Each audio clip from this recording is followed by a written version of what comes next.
Perkenalkan, nama saya Kamila Ruhusna, mahasiswi Teknik Lingkungan Paralel Angkatan 2020 dengan NPM 2006485970. Saya berasal dari kelas Mekanika Tanah Teknik Lingkungan dengan kelompok praktikum L23 Shift 15. Di sini saya akan melakukan analisis parameter tanah di lingkungan sekitar saya. Untuk pengambilan sampel tanahnya sendiri dilakukan di taman rumah saya di daerah Bekasi. Secara visual, sampel tanah memiliki warna hitam kecoklatan dengan tekstur yang terpisah-pisah dan kasar. Partikel tanah menyatu membentuk butiran-butiran yang kecil sehingga dapat dinilai bahwa nilai kohesi tanah tinggi. Tanah ini juga mempunyai komponen organik terlihat yang adanya organisme kecil yang hidup pada tanah. Selanjutnya, tanah diberikan air dan dipastikan homogen. Tanah menjadi padat dan memiliki tekstur yang lengket. Tanah cenderung menyatu antar satu dengan yang lainnya. Tanah yang sudah dilapisi dengan kertas filter, selanjutnya diberikan air sedikit demi sedikit dan terlihat bahwa tanah dapat menyerap air dengan baik. Pada video terlihat bahwa tidak ada air yang tergenang di atas tanah. Ini menunjukkan bahwa tanah memiliki permeabilitas yang tinggi. Air dapat lolos melalui tanah ke dalam wadah. Permeabilitas tanah akan mempengaruhi kesuburan dari suatu tanah. Selanjutnya, menyiapkan tanah ke dalam wadah secukupnya. Selanjutnya, memberikan air hingga 2/3 dari tinggi wadah. Selanjutnya, dilakukan pengukuran dengan menggunakan penggaris. Lalu, memberikan garam kepada tanah. Ini dilakukan untuk mengurangi nilai kohesi dari tanah. Menghomogenkan tanah dan air pada wadah. Dan diamkan selama 1 hari.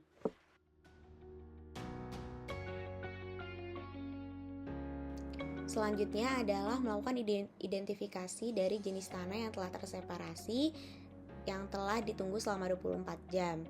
Dan selanjutnya adalah mengidentifikasi parameter tanah. Yang pertama yaitu adalah persentase dari pasir, lempung, dan juga lanau. Didapatkan dari sampel tanah tersebut, pasir yaitu 54,54%, lempung yaitu 18,19%, dan lanau yaitu 27,27%. Ini dicari dengan menggunakan perbandingan dari ketinggian masing-masing layer dengan tinggi total. Berdasarkan segitiga tekstur, maka didapatkan nilai dari ketiganya bahwa tanah termasuk ke dalam sandy loam. Dan berdasarkan USCS, tanah sandy loam adalah tanah dengan kelompok SM. Selanjutnya adalah parameter specific gravity. Untuk mendapatkan nilai specific gravity dari tanah, yaitu dilakukan dengan melakukan perbandingan berat isi tanah dengan berat isi air suling pada suhu 20 derajat Celcius. Specific gravity pada suatu sampel tanah ini dapat digunakan untuk menghitung perbandingan hubungan pada fase tanah. Contohnya seperti angka pori ataupun derajat kejenuhan. Pada sampel tanah ini berdasarkan grafik Wesley, maka tanah ini termasuk pada siltestane atau pasir berlanau dengan specific gravity yaitu 2,67 sampai 2,70. Parameter selanjutnya adalah Atterberg limits. Atterberg limits adalah ukuran dasar kadar air kritis dari tanah berbutir halus. Batas-batas Atterberg limits umumnya dinyatakan sebagai indeks konsistensi atau batasan kadar air, yaitu ada batas susut atau shrinkage limit, batas plastis atau plastic limit, dan batas cair atau liquid limits. Tanah tersebut akan berbentuk cair, plastis, semi padat, atau padat tergantung pada jumlah air yang tercampur pada tanah tersebut. Pada sampel tanah ini maka didapatkan batas cair yaitu 17% dan batas susut dan batas plastisnya yaitu 0%. Selanjutnya adalah parameter ukuran butiran tanah. Ukuran butiran tanah ini dapat diuji menggunakan hidrometer dan juga sieve analisis. Ini dilakukan untuk menentukan distribusi dari butiran tanah berdasarkan diameternya. Berdasarkan sistem USCS, tanah ini termasuk kepada tanah berbutir kasar, yaitu tanah butiran dengan kerikil dan pasir yang persentase lolos saringan di nomor 200 ASTM kurang dari 50% dari berat total. Simbol untuk tanah berkerikil ini adalah G dan simbol untuk tanah berpasir adalah S.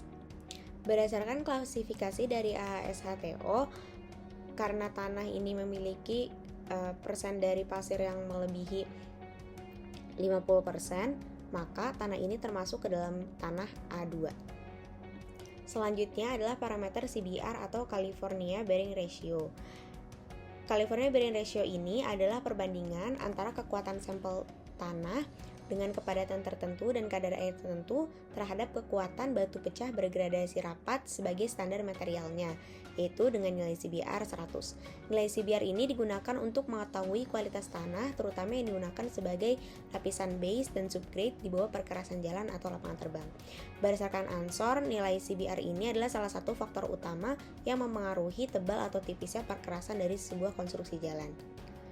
Berdasarkan di Asphalt Book, maka sampel tanah ini termasuk ke dalam sampel dengan nilai CBR 7-20 dengan kualitas cukup baik dan kegunaannya digunakan sebagai subbase atau.